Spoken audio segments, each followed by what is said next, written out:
Hi guys and welcome to another video. So in this I'm going to show you guys how to install Numpy on Windows, or if you are using another system, another operating system such as Ubuntu or Debian or Mac OS. That's pretty much I think this is pretty much the same thing.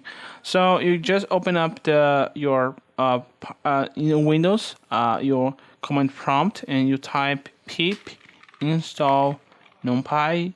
Remember, you need to have installed pip alongside with Python. Okay, I'm kind of over the top on that. So let's just wait a little bit until the command is executed.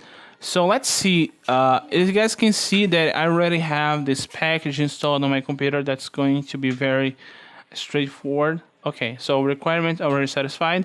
If I didn't have though, it would start downloading the package from PyPy. I think PyPy, which is this website that hosts Python libraries. Okay, so the installation very simple. There's no mystery. It's very simple.